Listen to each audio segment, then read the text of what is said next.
नमस्कार, मैं आशीष शुक्ला और आप देख रहे हैं हमारा YouTube channel journalist Ashish Shukla.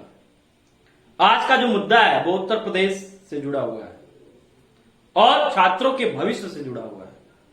एक छात्र होने के नाते मेरा ये प्रथम दायित्व है कि छात्रों की आवाज को मैं बुलंद करूं।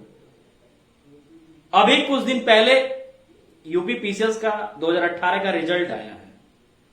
आप रिजल्ट उठाकर देखेंगे, उसका अवलोकन करेंगे तो पाएंगे कि करीब 500 ऐसे लोग हैं जिनका चयन अदर स्टेट से हुआ है। कुल 976 वैकेंसियां थी, जिसमें से 500 अदर स्टेट के लोगों का उसमें चयन हुआ है।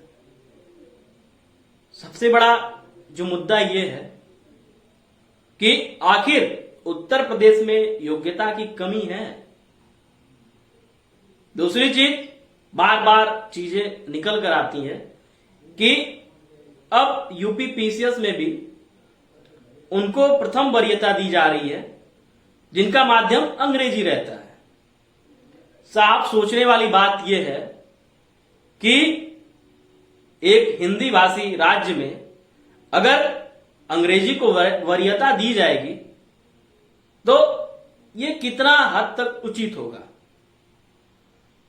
ये जो लोग बराबर कहते हैं कि माध्यम से कुछ नहीं होता है, साहब माध्यम से बहुत फर्क पड़ता है। आप किस निद्रा में सोए हैं कहते हैं कि माध्यम से कुछ फर्क नहीं पड़ता। मैं आपको सीधा सीधा उदाहरण देता हूं महाविद्यालयों का या फिर यूनिवर्सिटियों का, जिसका मैं भुक्तभोगी हूं। मैं भी हूं, मेरे साथ के तमाम मित्र भी हैं। मेरे भी इलाहाबाद यूनिवर्सिटी के जो स्टूडेंट इंग्लिश में लिखते थे, उनकी कापियों का जो मूल्यांकन होता था वो बड़ा फर्राटेदार तरीके से होता था। वो अंदर मैटर क्या डालते हैं ये मायने नहीं रखता था, लेकिन उनको नंबर फुल दिया जाता था।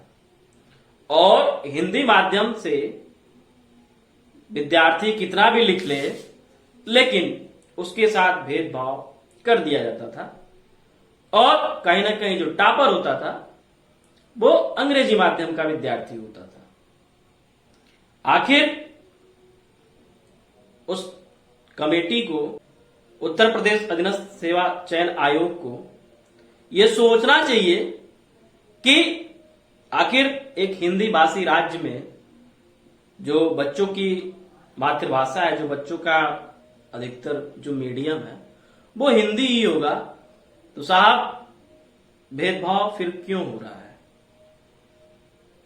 वही तो प्रोफेसर जाते होंगे सेवा आयोग में भी कापियां जांचने, जो वो यूनिवर्सिटी में काम करते हैं वही तो काम वहां भी करते होंगे। लेकिन नहीं, इस पर सरकार को सोचना चाहिए, सरकार को जागरूक होना चाहिए कि आखिर हम अपने प्रदेश में ऐसा क्या कर रहे हैं, वो कहां तक उचित है और आने वाले समय में छात्रों के जीवन के साथ खिलवाड़ न हो। अभी हाल ही में योगी जी ने एक सूचना जारी की है, बी और सी ग्रेड पर जो उत्तर प्रदेश में भर्तियां होंगी उनको पहले 5 साल संविदा के आधार पर रखा जाएगा, संविदा पर रखा जाएगा। उसके बाद 5 साल के बाद उनका रिपोर्ट कार्ड देखा जाएगा कि वो अपने सेवा क्षेत्र में किस हद तक सही काम किए हैं। उसके आधार पर उनको परमानेंट किया जाएगा। अगर वो उस योग्य नहीं रहते हैं तो उनको फिर हटा दिया जाएगा। आखिर आप प्राइवेट फर्म में भी जाइए, जो रजिस्टर्ड फर्म है, अच्छी खासी नामी प्राइवेट कंपनियां हैं, वहां भी 3 महीने के बाद बंदे को परमानेंट कर दिया जाता है और उसको सारी सुख सुविधाएं दी जाती हैं। फिर एक सरकारी नौकरी में ऐसा क्यों होने जा रहा है? उन करोड़ों विद्यार्थियों के भविष्य के साथ कहीं ना कहीं सरकार खिलवाड़ करने जा रही है। मैं ये नहीं कहता हूं कि आप सभी को नौकरियां दो, संभव ही नहीं है। और यह भी सच है, जो योग्य रहेगा सरकारी नौकरी उसी को मिलेगी। लेकिन जो सालों साल जाकर 10 बाई 10 के कमरे में पड़ा हुआ है, घर बार छोड़ के त्याग तपस्या कर रहा है, और उसके बाद भी वैकेंसियां नहीं आती हैं।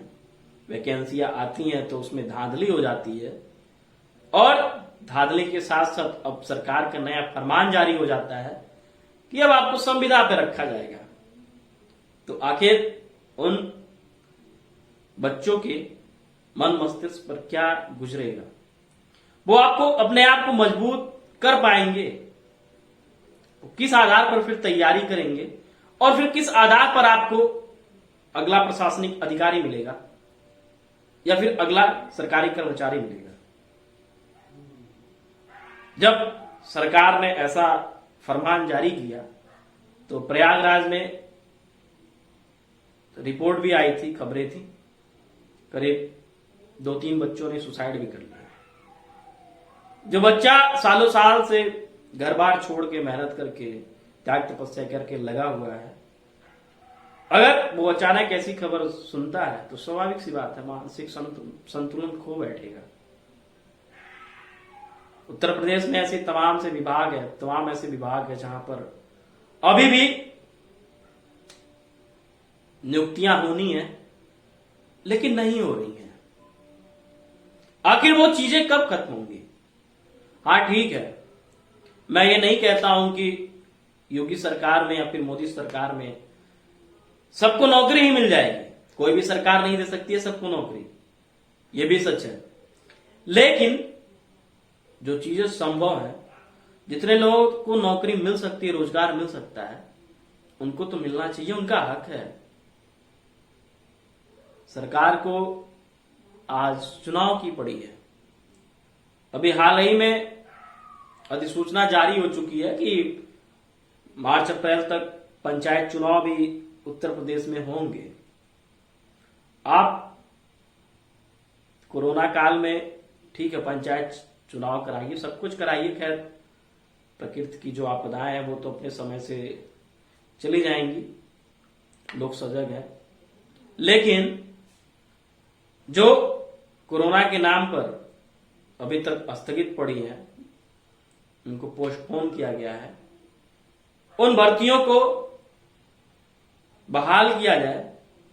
और रही बात जो यूपी पीसीएस में अन्य राज्य के लोगों का इतना अधिक चयन होना, वो कहीं ना कहीं उन तमाम विद्यार्थियों को गहरा चोट दिया है, जो ये मान के बैठे थे कि उत्तर प्रदेश तो हमारा अपना प्रदेश है, अगर हम यूपीएससी से छटते हैं तो हमको यूपी पीसीएस में नौकरी जरूर मिल जाएगी।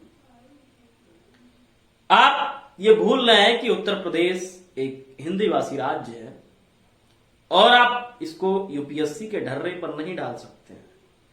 यूपीएससी में तो पूरे भारत के विद्यार्थी जाते हैं, वहां पे माध्यम का, खैर वहां पे भी रोना है, रोना नहीं वो सच्चाई है। उस विषय को मैं कभी बाद में उधेड़ूंगा, खोलूंगा, विस्तारित करूंगा। लेकिन आज उत्तर प्रदेश की बात है तो सरकार को सोचना चाहिए, आयोग को सोचना चाहिए, आयोग में जो कापियां जांचने जाते हैं एग्जामिनर प्रोफेसर, उनको सोचना चाहिए कि इससे बच्चों के भविष्य के ऊपर खतरा न मंडराए और हम जो हिंदी इंग्लिश का जो भेदभाव है उसको ना करें। मैं आपको उदाहरण बता दिया कि हम लोग यूनिवर्सिटी में ये चीजें हूबहू हम लोग के ऊपर गुजरी है, तो हम लोग इस चीज को जानते हैं कि माध्यम का कितना फर्क पड़ता है। दूसरी चीज, सरकार की जो नीतियां हैं वो बच्चों के हित में हो, बच्चों के लिए। अभी मैं आप बता दूं करीब 69,000 वैकेंसियां जो थी, उनका रिजल्ट आया था प्राथमिक विद्यालय का। 2 दिन तक तो ये था कि लिस्ट में लोगों का नाम आया और फिर ठीक है चलो भाई अब तो हम प्राइमरी में मास्टर हो गए, अध्यापक हो गए। लेकिन अचानक क्या होता है, 2 दिन के बाद उस पर वो मामला चला जाता है कोर्ट में। अब वो बहाली कितने साल बाद होगी, कोर्ट कचहरी और भारत की न्यायपालिका का तो आप लोग जानते ही हैं। लगाते रहो कोर्ट के चक्कर, अगर उसमें धांधली नहीं होती तो उन तमाम बच्चों का भविष्य लटका तो नहीं रहता, जिनका सिलेक्शन भी हो गया है, जो मेरिट में भी है, जिनका नाम भी है, और जो हकदार हैं, अब कहीं ना कहीं पोस्टिंग के लिए अब कहीं ना कहीं उनको किसी प्राथमिक विद्यालय में उनको जगह दी जाए, लेकिन ऐसा नहीं हो रहा है। तो सरकार को अपनी राजनीति के साथ साथ बच्चों के भविष्य के लिए भी कुछ न कुछ कदम उठाना चाहिए, जिससे बच्चों का मनोबल न गिरे और बच्चों के साथ भेदभाव न हो, बच्चों के ऊपर अन्याय न हो। तो फिलहाल के लिए बस इतना ही, फिर मिलेंगे एक नए विचार के साथ, एक नए मुद्दे के साथ। तब तक के लिए इजाजत दीजिए। धन्यवाद। जय हिंद, जय भारत।